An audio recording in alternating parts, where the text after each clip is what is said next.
அண்மை செய்தியை பார்க்கிறோம். பூந்தமல்லி வடபழனி இடையே மெட்ரோ ரயில்களை இயக்க அனுமதி வழங்கப்பட்டிருக்கிறது. பல கட்ட சோதனைகளுக்கு பிறகு இந்த அனுமதியானது வழங்கப்பட்டிருக்கிறது. இதனால் பூந்தமல்லி வடபழனி இடையே பெருமளவில் போக்குவரத்து நெரிசல் குறையும் என்று எதிர்பார்க்கப்படுகிறது.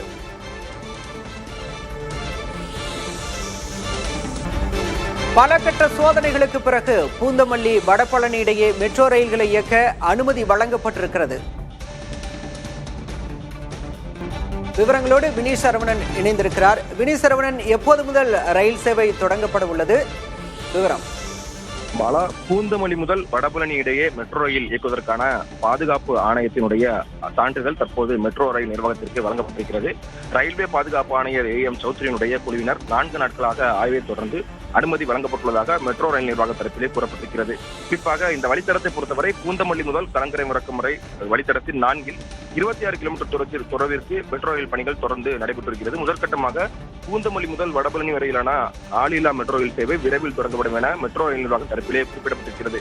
இந்த சோதனைகளை பொறுத்தவரை முதலில் பூந்தமல்லி முதல் போரூர் இடையே மெட்ரோ ரயில் சேவை தொடங்குவதற்கான முன்பு பாதுகாப்பு சான்றிதழ் பெறுவதற்கான சோதனை ஓட்ட பணிகள் இந்திய ரயில்வே ஆராய்ச்சியினுடைய அடியமைப்பு மற்றும் தர நிர்ணய அமைப்பை சேர்ந்த அதிகாரிகள் முன்னிலையில் மெட்ரோ ரயில் சோதனை ஓட்டம் கிட்டத்தட்ட கடந்த ஓராண்டிற்கு மேலாக நடத்தி முடித்து பாதுகாப்பு சான்றிதழை வழங்கியிருந்தார்கள், தற்காலிக பாதுகாப்பு சான்றிதழ். அப்போது 90 கிலோமீட்டர் வேகத்தில் மெட்ரோ ரயிலை இயக்கி பயணிகளுடைய பயண மதிப்பீடு குறித்து மதிப்பீடு செய்யப்பட்டது. அதே போல பிரேக்கிங் தொழில்நுட்பம், தண்டவாளத்தினுடைய தரம், ரயில் பெட்டிகளுடைய வசதி, பயணிகளுடைய பாதுகாப்பு, கட்டுமானம் குறித்து ஆய்வு செய்யப்பட்டது. இந்த சோதனையின் போதுதான் தற்காலிக பாதுகாப்பு சான்றிதழ் அளிக்கப்பட்டது. அதனைத் தொடர்ந்து இறுதிக்கட்ட ஆய்வை தான் கடந்த மாதம் ரயில்வே பாதுகாப்பு ஆணையத்துடைய குழுவினர் நேரடியாக வந்து ஆய்வு செய்தார்கள். கடந்த மாதம் 2 நாட்களும் கடந்த வாரம் 1 நாளும் சேர்த்து ஒட்டுமொத்தமாக 3 நாட்கள் இந்த ஆய்வு நடத்தப்பட்ட நிலையில பல்வேறு சோதனைகள் உட்பட்டுதான் இந்த சான்றிதழை தற்பொழுது ரயில்வே வாரியம் மெட்ரோ ரயில் நிர்வாகத்திற்கு வழங்கப்பட்டிருக்கிறது.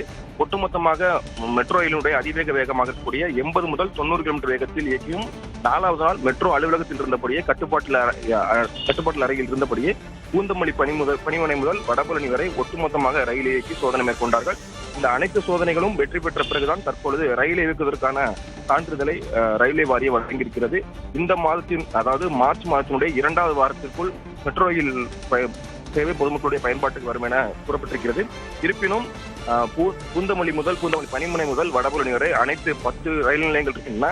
இந்த ரயில் நிலையங்களும் ரயில்கள் நிற்கும் வகையில் இந்த ரயில் சேவை இயக்கப்படும். அதே போல போரூர் தொடங்கி வடபழனி வரை பாயிண்ட் டு பாயிண்டாக, அதாவது போரூரில் ஏறினால் வடபழனி தான் இறங்க முடியும் என்ற அளவிற்கு நிச்சயமாக பூந்தமல்லி வடபழனி இடையிலான மெட்ரோ ரயில் சேவை சென்னை மாநகர மக்களுக்கு மிகப்பெரிய வரப்பிரசாதமாக அமையும். விவரங்களுக்கு நன்றி வினீத் சரவணன்.